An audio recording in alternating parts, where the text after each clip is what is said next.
Buenas tardes, bienvenidos, bienvenidas a otra de las citas imprescindibles dentro de nuestra primavera literaria. En este caso volvemos a recibir a un gran amigo de esta casa, de esta biblioteca y de este pueblo.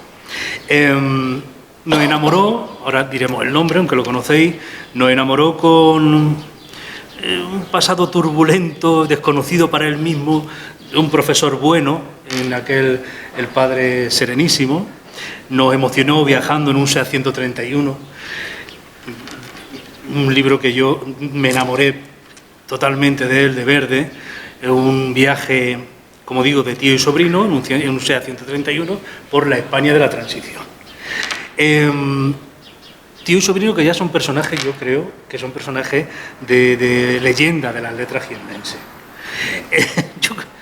Estoy, vamos, más que convencido porque de verdad que fueron dos personajes que se te quedan muy dentro. Antes nos pusiste las palabras en la boca, nos contaste cuentos irradiados, lo he dicho bien, sí, y relatos verticales con tu queridísimo amigo Nono Granero, ilustrador y cuentista. Y ahora llega de nuevo con la editorial Juan Caballos, con este Amor casi viento, que es tu última novela. Luis Foronda, para quien no lo conozcáis, escritor, casi funcionario, porque te queda poco. Bueno, ojalá. Pero todavía me queda un poco. Casi funcionario, como digo, es artesano de la palabra, creador de historia, alfarero de sueños y el creador, como digo, de estas últimas novelas, Amor, casi viento. Bueno, la primera pregunta es más que obligada, porque lo que queremos saber, sin desgranar mucho, porque no estamos en un club de lectura que ha leído previamente los libros y donde se puede debatir la opinión que tenga cada uno o lo que haya percibido o sentido cada uno o cada una de la lectura del libro, pero bueno, tendremos que dar algunas pinceladas de lo que es este Amor casi viento. Y la primera pregunta es: ¿quién es, hasta donde puedas leer, Jaime García Arrieta? Bueno, pues primero, antes de nada, daros las gracias a todas y a todos por venir. Para mí es una alegría siempre venir a Villacarrillo. Manu lo sabe desde siempre, desde que todas mis novelas las hemos presentado aquí. Y ya os digo, para mí es una felicidad muy grande venir aquí a la biblioteca y estar con vosotros un rato hablando de mis libros, ¿no? Y bueno, como dice Manu, ella es mi cuarta novela, salió hace como un año y pico, y llevo ya un recorrido bastante grande. Hemos cogido con ella pues prácticamente por media España ya. Y con lo que venir a Villacarrillo, pues todavía más alegría, porque era de esos pueblos, de esas ciudades que todavía tenía yo ahí ganas de venir. Espinita, ¿no? Exactamente. No he podido venir antes por esa gira. Que vamos ni. Bueno, y me preguntas quién es Jaime García Arrieta. Sí, por entrar un poco. Sí, bueno, vamos hablando. Hablaba de los personajes, de esos personajes que a mí tanto me gustan, ¿no? Tanto los protagonistas, hablabas del tío Pepe y de Yago Arentín, el tío y el sobrino de Verde. Efectivamente son de esos personajes que uno quiere muchísimo, porque aparte de haberlos creado, pues ya tienen vida propia y ya han crecido, bueno, la gente habla de ellos y son como personajes vivos, ¿no? Yo los considero que están vivos, ¿no? Y igual que los personajes de Ramiro Velasco, el cura pederasta del padre Serenísimo y todo esto, son esos tipos de personajes que a mí me gustan, ¿no? Que tienen caracteres, ¿no? Y quería alejarme un poco del protagonista de Verde. El tío Pepe era la bondad absoluta, ¿no? Era una persona muy buena, por naturaleza la vida le iba muy mal, era un palo detrás de otro, pero él siempre resistía y seguía adelante con la enseñanza y con el amor que le tenía a su sobrino, y era eso, la bondad, ¿no? Entonces quería cambiar de registro, quería crear un personaje que fuese todo lo contrario, ¿no? Más oscuro, más siniestro, ¿no? Más oscuro, más siniestro, malvado, ¿no? Un personaje frustrado, ¿no? Con esa frustración que tienen los artistas que dedican toda su vida a copiar y que son incapaces de crear algo nuevo, ¿no? Eso les genera una frustración. Este es el personaje que yo quería crear, ¿no? Todos los que tenemos ya una edad hemos visto a lo largo de nuestra vida que es posible que en un mismo corazón, en una misma persona, convivan la maldad más absoluta y esa sensibilidad también más absoluta por la belleza, ¿no? Todos conocemos personas que son capaces de extasiarse ante un cuadro o oyendo una melodía, una sinfonía, y luego son capaces de las peores perversiones, ¿no? Entonces yo quería ver si era posible que eso fuese así, ¿no? Que en un mismo personaje pudiesen convivir esas dos sensibilidades, esa maldad, esa frustración, esa oscuridad, ¿no? Y también esa sensibilidad absoluta por la belleza, como le pasa a Jaime García Arrieta. Entonces, porque hay que decir que este personaje en concreto, que es el eje, sí, el protagonista, aparte de ser un hombre muy malo, es restaurador. Bueno, es que tampoco quiero decir mucho más de lo que es. Trabaja con el arte, sí, y restaura, sí, obras de arte, sí, cuadros. Jaime García Arrieta vive en Toledo en el año 89, y ahora hablaremos por qué el año 89 y todo eso si quieres, Manu, pero es un restaurador, el mejor restaurador de España, está considerado el mejor restaurador, vive en Toledo, tiene un taller allí en Toledo en el año 89, tiene un socio que es Eliseo, ¿no? Un socio que la gente en Toledo dice que es uno de sus santos, el más santo de todos sus santos, porque también es una persona muy buena, muy entregado, muy noble, ¿no? Y es su socio, ¿no? Antiguo seminarista, un joven que abandonó el seminario, podemos decir, abandonó la búsqueda de la verdad con mayúsculas, ¿no? Y se metió en este trapicheo que tienen ellos, que sí podemos decirlo, ¿no? Porque Jaime García Arrieta en su taller a lo que se dedican en realidad es al mercado y a la falsificación de obras de arte, ¿no? Y a llevarlas por toda Europa, hasta Dinamarca, y allí pues hacer los cambios, vender las obras de arte, ¿no? Este es en realidad el negocio que tiene Jaime García Arrieta, ¿no? Y eso lo tapa, la tapadera es pues su taller de restauración de obras de arte, a la que acuden pues desde curas, llevándole santos de la iglesia, expertos en arte, etcétera, ¿no? Y él con ese trabajo entregado que tiene por la restauración, ¿no? Pues ya digo, muy exquisito a la hora de restaurar, hace restauraciones absolutamente perfectas, ¿no? Y también hace copias absolutamente perfectas, ¿no? A eso se dedica, ¿no? Es capaz de coger un cuadro, en este caso este cuadro de Velázquez, ¿no? Este cuadro de Velázquez, ahora hablaremos del cuadro también, ¿no? Que llega a sus manos y es capaz de hacer una copia perfecta, ¿no? Como todas las que hacía, ¿no? Y es capaz de engañar a todo el mundo, ¿no? Incluso, bueno, no diremos nada. No podemos decir mucho. Sí. Y bueno, y ese Jaime García Arrieta, ese personaje oscuro, ¿no? Es frustrado porque él ya tiene 50 y tantos años, ve que la vida se le pasa, ¿no? Que está solo, que siempre ha estado solo, ¿no? Y que no ha sabido rodearse de gente a la que quiere, ¿no? Pero esa frustración le genera tal rabia, ¿no? que siempre al final esa frustración se vierte en las personas que tiene más cerca, las personas que más quieren, ¿no? Claro. Eliseo, Constanza, que es la mujer, que es la pareja de Eliseo, y también un alemán que viene huyendo desde Alemania, desde la cárcel de Stuttgart, viene huyendo y se refugia a través de Eliseo en el taller de Arrieta. Llegan en el verano de 1989, Friedrich Moritz, el alemán, que se escapa de la cárcel, que al contrario de toda la idea que tenemos de los alemanes, que son como muy cuadriculados y muy fríos, Friedrich Moritz es una persona muy caliente, muy arrebatado, todo lo soluciona a puñetazos, en fin, como un niño grande, ¿no?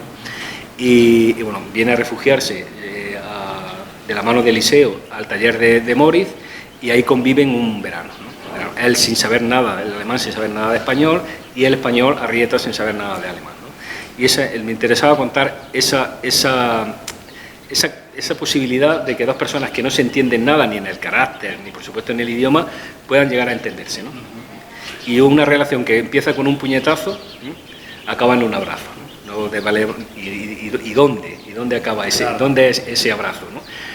Bueno, ¿por qué en el 89? ¿Por qué en el 89? Pues en el 89 porque esta quizás sea la tercera parte de la trilogía que yo he escrito sobre la transición. Empieza con Verde, que es inmediatamente después de la muerte de Franco. Verde se desarrolla en el año 77-78. Padre Serenísimo en los primeros años 80, los años de la movida, 81, 82, en Madrid y en Galicia, y esta que se desarrolla en Toledo y en Dinamarca también. Hay una parte en Guadalajara y la última parte, los últimos capítulos, en Berlín. Y ahí pienso yo que se cierra la transición española. Si hubiese que poner un año para cerrar la transición, bueno, algunos dicen, a lo mejor podemos estar de acuerdo que la transición española en realidad no se ha terminado, ¿no? Que por desgracia todavía tenemos algunas cosas y arrastramos muchas cosas, ¿no? pero que si tenemos que poner un año, quizá el año 89 sea el año que se cierra la transición, porque estamos ya en las puertas de las Olimpiadas, ¿no? España ya es un país más moderno, ¿no? Ya ha dejado atrás toda la oscuridad del régimen, ya es un país que de cara a Europa también, y entonces si hay que poner una fecha para cerrar esa transición, quizá el año 89 esté bien. Aparte, en Europa ya estaban dando cambios muy importantes, ¿no? Uno de ellos es la caída del muro de Berlín, ¿no? Que es la parte también que cuenta esta hay un alemán, y si hay un alemán en el año 89, pues al final hablaremos... Nos lleva donde nos lleva, ¿no? Exactamente. Entonces nos lleva al 9 de noviembre del 89, que es la caída del muro de Berlín, que en ese momento de la historia de Europa es también los últimos capítulos de la novela se cierran allí. Ya tendréis que ver a ver por qué van allí. Sí, bueno, estás contando mucho. Ya demasiado, sí. Estás contando mucho. Tengo también ese defecto, sí. Sí. Bueno, yo te voy a cortar más de lo que debo cortar, porque sí que te noto que te estás acelerando. En cualquier caso, dentro de todo lo que ha contado, que mucho, luego hay una subtrama que nos lleva a un género que no habías tocado tú nunca, que es el género negro, la novela negra. ¿Y qué te lleva a mí me gusta mucho, a mí me gusta mucho el género negro. Verde, la novela anterior, es una novela que sigue funcionando muy bien, va a salir ya la 5ª edición, una novela para una editorial pequeña como esta, está muy bien, se está vendiendo muy bien, es una novela que sigue funcionando muy bien. Yo podía haberme quedado, y además es una novela que a mí personalmente me ha hecho muy feliz, Verde, porque claro, esos personajes, ¿no? Y con ella he ido pues, prácticamente de la media de España, en fin, una novela que le tengo mucho cariño. Yo me podía haber quedado ahí en ese terreno cómodo, ¿no? Y haber escrito otra novela parecida a Verde, ¿no? Con unos personajes parecidos, en fin.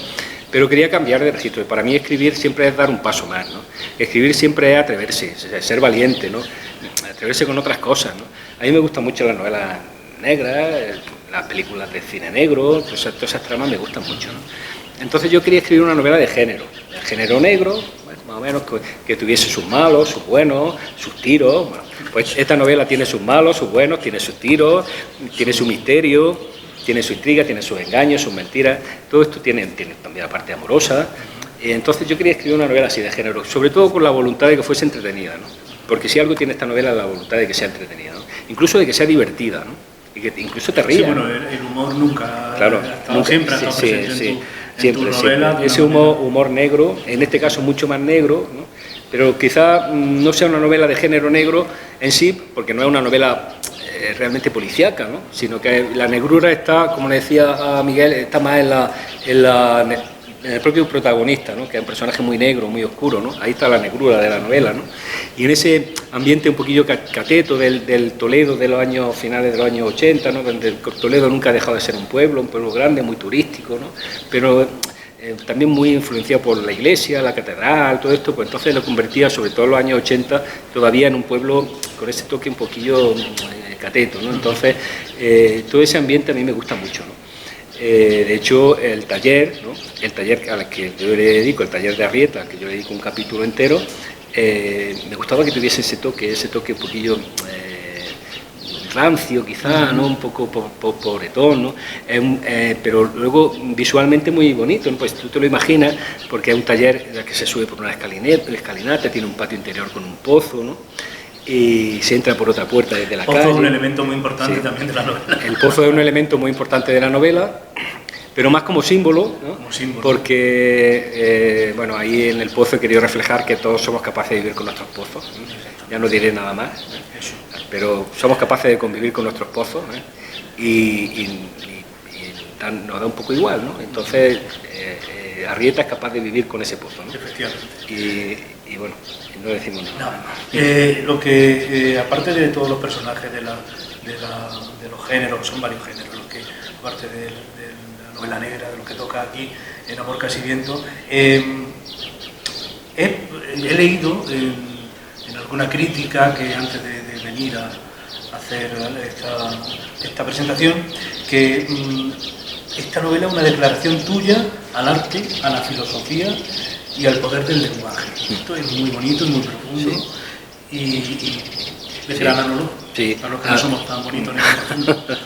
Hombre, a mí siempre me ha gustado mucho el arte, en arte desde siempre, ¿no? A mí, yo pienso que, por desgracia, en los actuales planes de estudios, pues algunas veces se abandona eso, lo que es la enseñanza del arte, desde un punto de vista más emocional, ¿no? Enseñarle a los niños que admiren el arte y se maravillen por el arte, por la belleza, ¿no? Luego la filosofía se ha abandonado también mucho, ¿no? Antes sí tenía quizá más importancia, más peso, ¿no? En los planes de estudio, ahora quizá menos, ¿no? Esta novela tiene mucha filosofía, ¿no? Ahí hay un personaje que es Zenón, que es un vagabundo, ¿no? Que abandona la Universidad de Salamanca por una historia de amor y se va a pedir limosna a una puerta de una iglesia en Toledo, ¿no? Y sin embargo un personaje que es muy profundo, es muy blanco porque es muy puro, pero luego tiene su hondura también, ¿no? Sí, sí. Se relaciona con Arrieta pues, desde un punto de vista muy filosófico, ¿no? Zenón de Citio, de ahí coge el nombre, es el fundador de la escuela estoica, ¿no? Entonces Zenón, el personaje de esta novela, el vagabundo, es como muy estoico, ¿no? A él lo que más le importa es tiene su sitio en el escalón de la iglesia y ese es su sitio, ¿no? Y que no lo lleven para allá y para acá. Cuando le proponen irse de viaje, dice que bueno, que al final se va, pero que no puede irse mucho porque tiene su sitio y qué van a decir las beatas cuando lleguen a la puerta de la iglesia y no lo vean, ¿no? En fin, es muy estoico, ¿no? Entonces hay mucha filosofía en esta novela, porque a mí me interesaba esa parte, pero no penséis que esto es un peñazo filosófico, al contrario, es una filosofía pues muy de eso del día a día, ¿no? Y son sobre todo las conversaciones que tiene Zenón de Citio con el protagonista, ¿no? El Zenón es el vagabundo. Y luego ese amor a la belleza que tú decías, que es lo que a mí me gusta, ¿no? Yo pienso que si hay algo que nos justifica a los seres humanos es esa búsqueda de la belleza, ¿no? Yo creo que si tenemos que buscar un sentido a la vida, ¿por qué estamos aquí? Yo creo que podría ser la búsqueda de la belleza. Tenemos que intentar buscar la belleza, ¿no? Y la belleza está en todas partes, ¿no? Lo dice Arrieta, ¿no? Arrieta, con esa maldad que tiene, esa oscuridad que tiene, lo dice, ¿no? Dice que para él la belleza está en todas partes, ¿no? En las pecas que tiene Constanza en la cara, ahí está la belleza, ¿no? En la barriga que le asoma por la camisa a morir, pues también ve la belleza. En las cosas más simples, ¿no? que a nosotros se nos pasan desapercibidas, ahí él ve la belleza. Tenía luego en el viaje que hace final, él se da cuenta de dónde está la verdadera belleza de las cosas, que en realidad no se había dado cuenta a lo largo de su vida. En una flor que se mueve en el campo, ¿no? En una zapatilla roja en el alféizar de una ventana, ¿no? Cosas así, más simples. En una niña que cuando se despiertan en un pajar lo está mirando, ¿no? Allí en Dinamarca, ¿no? Ahí, en esos ojos de esa niña, ahí es donde está la verdadera belleza. Él se da cuenta y eso le hace cambiar, ¿no? En fin, esta novela habla sobre la restauración de un cuadro, ¿no? Que es ¿no? Pero habla sobre todo de la restauración de una persona que es Arrieta, ¿no? La novela está contada en primera persona y a mí me gusta mucho la primera persona porque me gusta meterme en la piel de mis protagonistas, ¿no? Y me gusta meterme en la piel porque uno se mueve mejor, yo me muevo muy bien en la primera persona. Y entonces es una declaración, en realidad es una confesión. Lo que hace Arrieta desde la primera a la última página es confesar todos sus crímenes. Él empieza diciendo, bueno, en el año 89 en Toledo pasaron muchas cosas, pero la televisión dijo una, la prensa dijo otra, yo voy a contar realmente lo que pasó. Y entonces todo el libro es esa confesión, ¿no? Es una confesión que en cierta medida lo va redimiendo, ¿no? De todos sus pecados, ¿no? Hasta llegar al final, que ya lo leeréis, ¿no? En el que, bueno, si podemos, el lector, que a lo mejor no ha comulgado mucho con Arrieta a lo largo de toda la novela, porque, bueno, hace maldades muy absolutas, ¿no? Muy retorcido, ¿no? Pues al final como que lo perdona un poco porque se da cuenta de que sí había una restauración de ese personaje, ¿no? De la maldad más absoluta, bueno, ha ido cambiando, ¿no? Tanto arte hay en el libro, tanto amor le tiene al arte, que como tú has dicho, se cuelan dos personajes que no son físicos, no son humanos propiamente dicho, aunque sí, las pinturas pues, estarían basadas en personas, que son la niña Inmaculada de Velázquez y por otro lado el San Juanito. Sí, bueno, yo este cuadro, la historia en realidad de este cuadro es muy peculiar, ¿no? Este cuadro lo pintó Velázquez muy joven, tenía pues 17 y 18 años, lo pintó en Sevilla, en el taller de su suegro, y es un cuadro de juventud. Este cuadro ha pasado por muchas manos, siempre ha estado en manos privadas, y es una niña inmaculada, es una virgen, una niña que está orante, ¿no? Se piensa que en realidad era de 3/4, ¿no? Que tenía hasta aquí, suele ser la Inmaculada, alguien la recortó en su momento, le quitó la corona de estrellas, ¿no? Porque a alguien le pareció en algún momento que una niña tan feucha, así, pues como que una virgen a lo mejor no servía como virgen, entonces más vale como niña y pasó como niña, pero en realidad luego ya con la restauración se le ha ido limpiando y efectivamente apareció la corona y es una virgen inmaculada. Y la pintó Velázquez en 1617, era muy joven, ¿no? Entonces, este cuadro llega a manos de Arrieta, ¿no? A través de un marqués, ¿no? Que lo tenía en su palacio de Segovia y se lo estaban comiendo literalmente, como dice, los hongos, el cuadro, y se entera de Arrieta de que es el mejor restaurador de España, y bueno, aunque con toda la desconfianza del mundo, porque lo conocía. Incluso le dice, cada vez que toque usted el cuadro, lávese las manos, ¿no? Porque sabía que Arrieta no era trigo limpio, pero claro, como es el mejor restaurador de España, se lo lleva. Y entonces Arrieta, cuando ve este cuadro, con esa capacidad que tenía para sentirse, emocionarse ante la belleza, pues se queda pasmado, ¿no? Ante la belleza de este cuadro, cuando lo ve allí colgado en el Palacio del Marqués y se lo lleva al taller, ¿no? Es que entrar Velázquez en su taller era como algo muy grande, ¿no? Y entonces en la novela se cuenta el proceso de restauración de ese cuadro y también del San Juanito. Claro, y luego está el San Juanito, que también es una obra, es una escultura de San Juan Bautista, niño también, ahí coinciden las dos cosas, San Juan Bautista niño, Inmaculada niña, y es una escultura que se trajo Francisco de los Cobos, de Florencia, el secretario del emperador Carlos V, se lo trajo a Úbeda, y estuvo en el altar mayor del Salvador durante muchos años. Esa escultura, hay fotos, podéis buscar fotos antiguas anteriores al año 36, al principio de la Guerra Civil, pues claro, en esos primeros momentos de la guerra se destruyeron muchos santos, muchas iglesias, en fin, y entonces entre ellos, pues claro, que empezaron a sacarse santos de la iglesia, la gente pues no entendía que eso era de Miguel Ángel, y pues, igual era un santo, pues lo que hicieron, lo destrozaron, y 14 trozos, se recuperaron 14 trozos, y esos 14 trozos estuvieron guardados en un cajón, una cajonera allí de la sacristía del Salvador. Lo cuento aquí en el libro, y bueno, en realidad esos 14 trozos, bueno, le proponen, antes de aparecer este cuadro en su vida, a Arrieta le proponen otro trabajo el que tiene que restaurar el San Juanito, ¿no? Entonces, bueno, llega a Úbeda, él no conocía a Úbeda, lo llaman de Úbeda, después de haber hecho el proyecto, bueno, lo cuento aquí en la novela, ¿no? Él muy ilusionado porque ahora Miguel Ángel, imagínate, Miguel Ángel restaurar una estatua de Miguel Ángel, la única escultura de Miguel Ángel que hay en España, ¿no? Poder restaurarla, ¿no? Pero cuando van a Úbeda le dicen, miren, ya está, hasta aquí hemos llegado. Bueno, 14 trozos de mármol que al final se convierten en 13. Bueno, ¿qué pasa con San Juanito? Ya está, estamos sí, casi bueno, ya sí. Para reciclar la historia real. Efectivamente, aquí lo cuento que antes incluso de saberlo oficialmente, el San Juanito volvió a Florencia, volvió a su casa, ¿no? Allí una empresa ya con una tecnología, ¿no? Más puntera, pues ha conseguido restaurarlo, ¿no? Y ha vuelto, lo tiene la Fundación Medinaceli de Úbeda, ha estado en Madrid, está en Sevilla y esperemos que muy pronto vuelva a Úbeda. Las noticias eran que era inminente, ¿no? Inminente, o sea que eso va a ser un reclamo turístico muy grande para Úbeda, porque es la obra de Miguel Ángel. Miguel Ángel en España. Entonces, bueno, ahí cuento toda esa historia, cómo el San Juanito le genera todavía más frustración a Arrieta, ¿no? Y más maldad, ¿no? Y más maldad todavía, si cabe. No quiero hablar más del libro en sí porque si quieres apuntar alguna cosa más, pero sí. Más vale que no. No, porque sí, es que tengo esa tendencia. Ya es que te conozco a contarlo todo. Ahora sí te van a preguntar, que seguro que te van a preguntar, sí, va a tener alguna cosa más. Pero sí me gustaría saber, porque has dicho que has estado por casi toda España.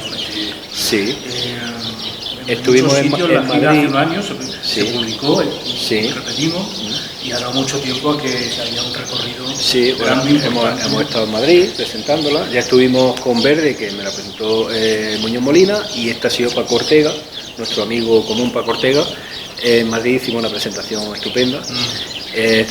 Vamos a ir a Toledo también, que claro, desarrollándose la novela en Toledo tenemos que ir allí. ya tuvimos también con Verde. A Granada es quizá, aparte de la provincia de Jaén, Granada es donde mejor y más se venden mis novelas, porque la editorial Juan Caballo está a caballo, mejor dicho, entre Úbeda y Granada. Y en Granada sí, Granada he ido a todas las bibliotecas, clubes de lectura, y allí sí, allí funciona muy bien. En la provincia de Granada hemos estado en Córdoba, la Fundación Antonio Gala, iremos a Cádiz con nuestro amigo Jesús Maeso también, en Sevilla con Salvador Compán, en fin, y bueno. La gira muy prolífica. Sí, y todos los clubes de lectura de la provincia de Jaén. Que lo ha recorrido. Y es lo que más me gusta a mí, en realidad el encuentro con los lectores yo es lo que más disfruto. ¿Y qué sacas tú de esos encuentros? ¿Qué te dice? Pues sobre todo mucha cercanía, mucho cariño de la gente, eso es lo mejor. Y que la gente se emocione con tu historia, que los personajes, como tú has dicho, te lleguen, que lo hagan suyo, ¿no? Yo he tenido encuentros con lectores que a mí me han emocionado realmente, porque a lo mejor hay lectores que se acercan a ti y dicen, mira, he leído tu libro y me ha pillado en un momento que me ha dicho tu libro muchísimas cosas y me ha ayudado y he sido muy feliz mientras lo estaba leyendo. En fin, eso es lo mejor que te puede dar este trabajo, ¿no? Lo mejor es el encuentro con los lectores y que tus personajes lleguen a emocionar a los lectores. ¿Y ahora dónde está Luis? ¿En qué parte? Ahora tengo muy poco tiempo, a ver si me jubilo ya, así que como tú dices, y tengo poco tiempo. Ahora estoy dando clases también en la UNED, un taller de escritura creativa que me quita mucho tiempo porque tengo muchos alumnos, pero empecé una quinta novela que tengo muchas ganas. Voy a probar con la tercera persona, aunque ya te he dicho que la primera me gusta, pero me apetece escribir, ya veremos a ver lo que sale, ¿no? Pero en fin, también una novela de personajes que quiero que se desarrolle ya ahora en la actualidad, ¿no? Porque si mis anteriores novelas eran sobre la transición, 70, 80, ahora quiero que se haga actual, ¿no? Y ahí estoy con ella y me está gustando mucho. Lo que pasa es que yo escribo, como tampoco tengo la obligación de publicar cada año, necesito estar muy concentrado y necesito dedicarle mucho tiempo, ¿no? Me gusta mucho corregir, revisar, le dedico tanto tiempo a corregir como a escribir, ¿no? Para mí corregir es fundamental. No sé quién dijo que escribir en realidad es corregir, y yo creo que lleva razón. A mí me gusta mucho corregir, porque coma que quitas, palabra que añades, párrafos que eliminas, todo eso te ayuda. ¿Y llegas a terminar alguna vez el libro o dices ya que ya está? Bueno, sí, llega un momento en el que tantas correcciones, sí. Lo que soy... Sí, a mí me gusta eso, soy quizás demasiado perfeccionista y demasiado crítico con mi propia obra. No se termina nunca. De hecho, ahora releo cualquier párrafo de aquí y ahí esa palabra la hubiese cambiado, ¿no? Pero bueno, eso es lo bonito que tiene también, que los libros están vivos. Están vivos las historias que escribes, está escrito cómo las escribes y están vivos los personajes, lo que tú decías antes, ¿no? Yo cuando, si los que habéis leído Verde, sabéis el final que tiene el tío Pepe, ¿no? Por desgracia, ¿no? Un personaje al que yo quiero tanto, ¿no? Y al que yo lloré tanto cuando le tuve que dar ese fin, ¿no? Pero para mí, cada vez que voy a hablar de Verde, es como si el tío Pepe resucita, es que está resucitando constantemente, ¿no? Siempre está resucitando. ¡Qué magia! Y eso es mágico. Eso es lo más bonito que tiene la literatura. Claro, eso es lo más bonito que tiene la literatura. Porque cada vez que hablas de él, cada vez que haces una presentación de esa novela, el tío Pepe resucita y sigue vivo, ¿no? Y eso es muy bonito. El mundo de las letras en la provincia está como muy de moda. ¿A ti el fenómeno David Uclés qué te parece? Bueno, yo conozco mucho a David, le he presentado su libro, le presenté La Península en Úbeda y en Torre también, y ahora le he presentado La Ciudad de las Luces Muertas en Úbeda también y en Quesada. Hace como un mes estuvimos en Úbeda, eso era un fenómeno de masa, eso era como si viniese Bruce Springsteen, eso era... Son escritores pop o rock, ¿no? Sí, bueno, la gente lo paraba para hacerse fotos, de hecho ya en Quesada ya lo vi yo que estaba muy cansado y ya me lo dijo, que estoy muy cansado de estar, y sobre todo la polémica que tenía también, la gente le ha mucho en esta segunda novela, parece que lo estaban esperando para machacarlo un poco, la crítica no ha sido tampoco muy buena, en fin, él estaba bastante cansado, pero es un fenómeno, bueno, yo me alegro porque el hecho de que la gente esté leyendo mucho las novelas de David Uclés, pues me parece que... ¿Tú crees que esas polémicas, esas subtramas que hay alrededor de, en este caso, David, son buenas, son positivas para el lector, pura sangre?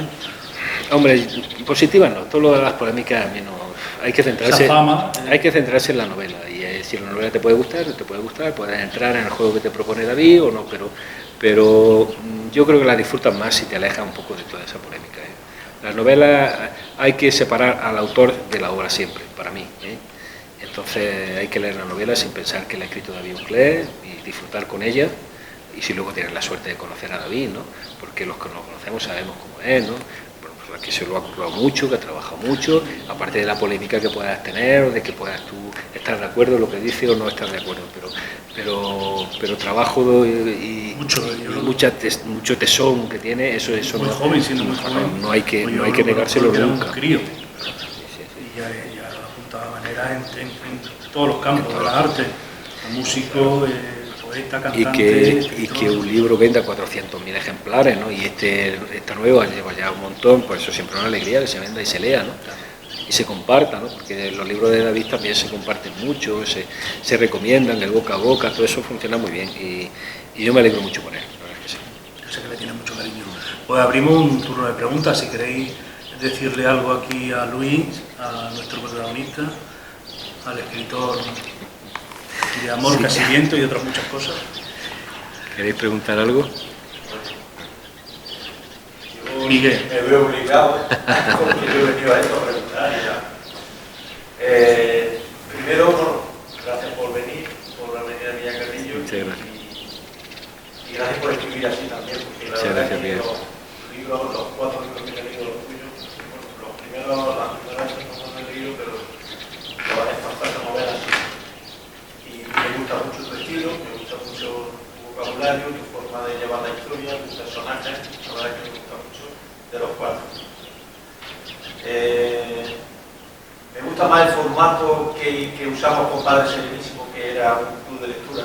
Claro. Porque, claro, ahora hablar del libro, pues yo me he prohibido porque no puedo. Claro, ya he contado demasiado y si nos ponemos a hablar ya sí, ya lo contamos todo. Quizá una conversación. Claro, y una novela negra, pues claro, no conviene porque tiene un desenlace, y además una novela que lleva, no es como otras novelas mías a lo mejor, que si cuenta una cosa al principio, pues bueno, a lo mejor no tiene mucho que ver con la al final, pero en esta sí todo va hilado, ¿no? Porque al ser una novela negra, con intriga, con personajes, cosas que van pasando, pues todo, entonces si empiezas a contar, pues ya se rompe un poco la magia esa de tener que leerlo, ir disfrutando de capítulo a capítulo.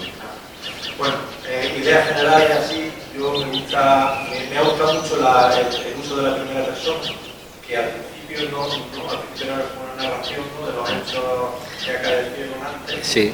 Y cuando ya coges la primera persona, hay un cambio ahí radical. Sí, los primeros capítulos cuento cómo era la vida de Moritz en Alemania, cómo entra en la cárcel. ¿Por qué? Porque sus ganas de volver a Alemania están constantemente a lo largo de toda la novela. De hecho, él se mueve y hace las cosas y aguanta todo lo que aguanta allí en el taller por la idea de volver, ¿no? De volver a Alemania y volver a reencontrarse con su mujer, que en realidad estaban ya separados, con su hija, pero esa necesidad de volver, ¿no? Entonces había que contar muy bien cómo era su vida en Alemania, claro, porque entonces el lector no lo entiende, ahora sí lo entiende, ¿no? Porque esas ganas de volver, porque hay que contar cómo era. Entonces los primeros capítulos era como es un poco la vida de Moritz allí en Alemania. Y es cierto que hasta que ya nos llegan a Toledo es cuando ya empieza la primera persona y entonces ya... La primera persona, que es un estilo muy bonito, pero también te limita mucho, porque claro, al estar en primera persona pues no puedes describir los escenarios, no puedes describir los hechos históricos porque estás viviéndolo en ese momento. Entonces es todavía un poco más difícil escribir así en primera persona, ¿no? Y el lector tiene un poco también que... Lo bonito para el lector es que vas descubriendo las cosas conforme te lo va contando el propio protagonista. O sea, eso es un detalle más también que me ha gustado mucho. Otro, el título, Amor, Casi Viento. Sí, te lo cuento. El título es un poema de Octavio Paz. Es un verso de un poema de Octavio Paz que se llama Amor, Casi Viento. A mí me gusta mucho la poesía, como decía yo a Noelia. De hecho, todos mis libros tienen ese punto poético. Verde más, porque Verde es una historia como mucho más tierna. Este quizá menos, ¿no? Pero también hay poesía ahí. Eliseo, el socio de Arrieta, escribe poemas a Constanza y aquí están los poemas, ¿no? Y él empieza uno de sus poemas así, como empieza el poema de Octavio Paz, Amor casi viento, ¿no? Y va diciendo que y Arrieta coge esos versos, ¿no? Porque toda su vida se lo ha pasado copiando, toda su vida ha sido copiar, incluso intenta copiar esa historia de amor con Constanza también, ¿no? A su modo. Y entonces lee los poemas de Eliseo. Y entonces él habla de eso, de que el amor, él tenía miedo de que Eliseo pudiese contarle a Constanza en algún momento los trapicheos, el negocio realmente al que se dedicaban, ¿no? Y decía que el amor, pues, al principio es un susurro, que se dice al oído, ¿no? Al oído un susurro, pero cuando hay que contar verdades como esas, ¿no? Ya el amor se puede convertir en viento, en una tempestad, ¿no? Y entonces me gustaba ese título, ¿no? Y entonces ese era un título que yo tenía ahí guardado y cuando pensé en ponerle un título al libro, pensé que era como muy poético, y además como estaba ya en el libro, en ese verso de Eliseo, que coge de Octavio Paz, pensé que era un título bonito para eso. Luego en la novela se habla mucho del aire también, del aire que envuelve a los cuadros de Velázquez, ¿no? Habla Arrieta, ¿no? Al final dice que para poder crear de verdad algo hay que amar el aire que rodea las cosas, ¿no? El aire que rodea a las personas, el aire que rodea los sentimientos, el aire... Y entonces él se había dado cuenta de que toda su vida había estado ahogado, ¿no? No había podido respirar el aire que envuelve las cosas, ¿no? Y él se dio cuenta de que para poder ser un creador de verdad hay que amar el aire, ¿no? Y bueno, todo eso me llevó a elegir este título como el título de la novela. Otra cosa que quería reseñar del libro era que no conocía yo la historia de San Juanito. Sabía yo que había una escultura de Miguel Ángel en España y menos en Úbeda.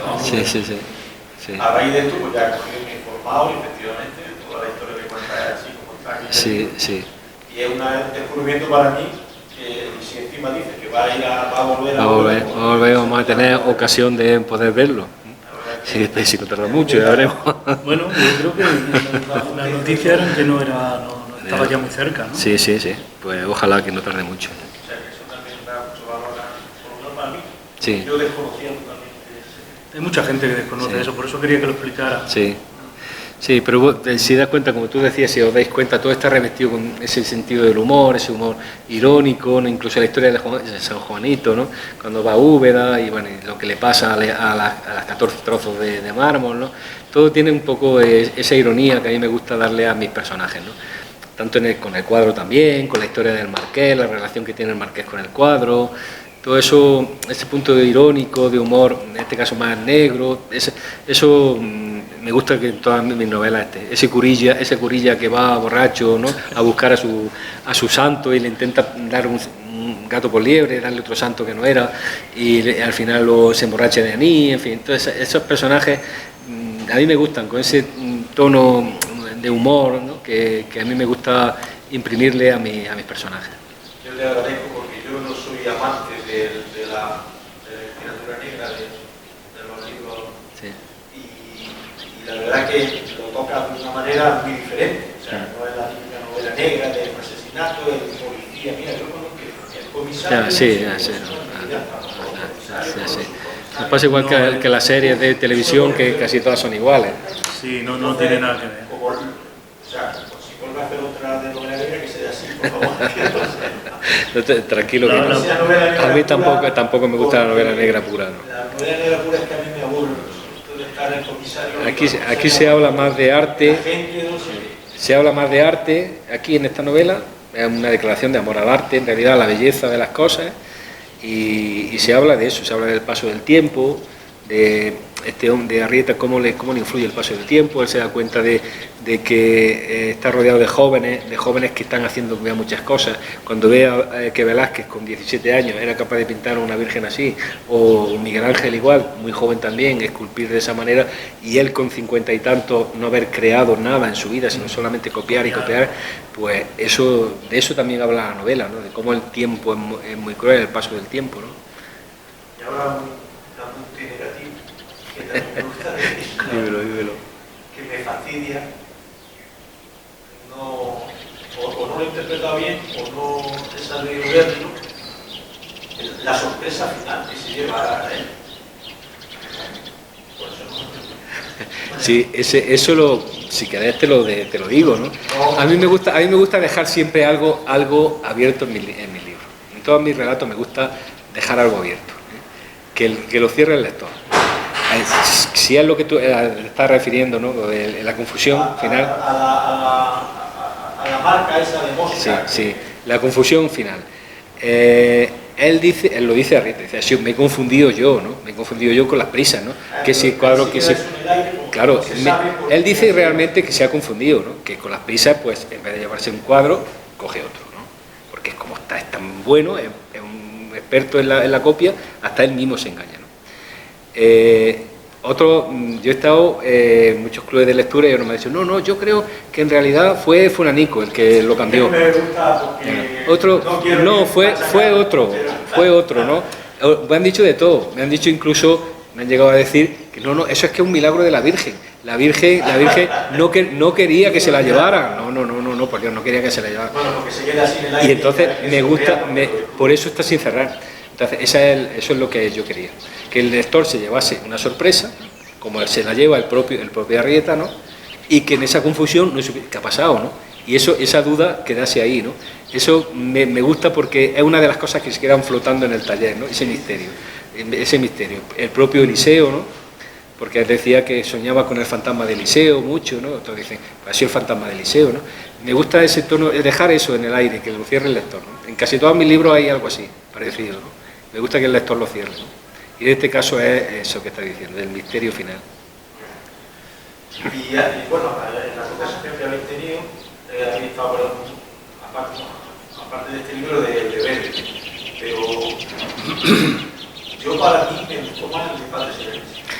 Fíjate que en estos tres libros de la transición hay gente que le gusta, y eso es muy bueno, ¿no? Yo soy fan de Verde. Hay mucha gente muy fan de Verde, muy fan de Verde. Porque fue mi primer libro que leí. No, muy fan de Verde. Pero por ejemplo, mis dos hijas coinciden, por ejemplo, y son hijas mías, en que Padre Serenísimo les gusta más, ¿no?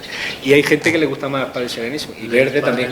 Y otros me han dicho claro, y otros me han dicho que aquí se nota ya mucha madurez y que le ha gustado este más, ¿no? Porque quiere más madurez en los personajes, la trama es más compleja, en fin, y le gusta este más, ¿no? Eso es bueno, eso es muy bueno y cada uno le gusta mucho. Lo veo muy fresco, tienes que pasar tiempo para... Sí. Yo se nota cuando un libro te gusta, cuando pasan 3 años y todavía te acuerdas de los personajes, de la historia. Sí. Entonces cuando dices, este libro me dejó mucho. Sí, pues si venimos al club de lectura y ya podemos desvelarlo todo, cuando yo te lo explique todo y eso, verás cómo entiendes muchas cosas que se te han quedado.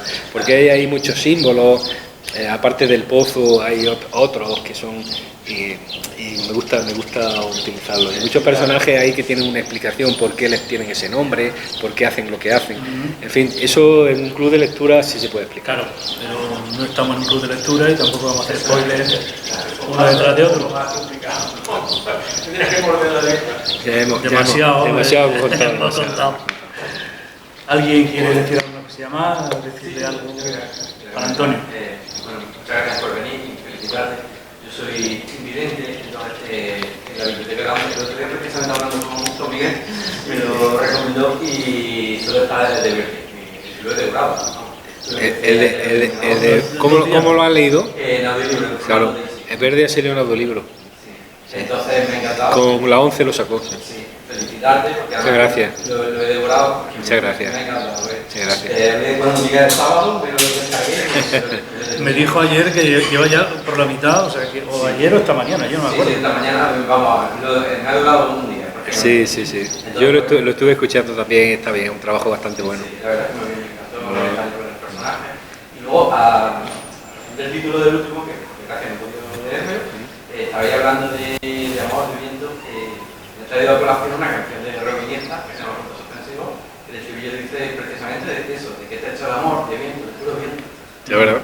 O sea, fíjate qué coincidencia. Sí. Y esa canción, ¿no? Es muy bonita. De punto suspensivo. Sí. Entonces, por eso me acordaba cuando lo estabais diciendo. Digo, es curioso, pero también hace referencia. Bueno, también es. Sí. Robin Iniesta leería, escucharía Octavio Paz, seguramente, claro. Porque el Sevilla dice decir que eso. Y posiblemente eso. Pues muchas gracias, muchas gracias. ¿Ya? ¿Lo despedimos? Pues ya está. Muchísimas gracias de verdad por venir y espero que volvamos muy pronto aquí al Club de Lectura y con la quinta novela, cuando la quinta novela pues ya muy pronto. Hombre, aquí tienes que venir con todas las novelas que publiques, todas las novelas, sabes que aquí tienes tu casa. Muchísimas gracias. Y tienes tu público, como has podido ver, Gracias. muy poquito, pero bueno. Bueno, pero estamos bien, hemos estado muy a gusto, muy a gusto. Así que muchísimas gracias, Muchas gracias, Luis, Manu, por tu éxito. Gracias a ti, gracias a ti por invitarme y a todos vosotros por venir, vosotras. Por tu manera de hacer y por ser tan buena persona. Gracias.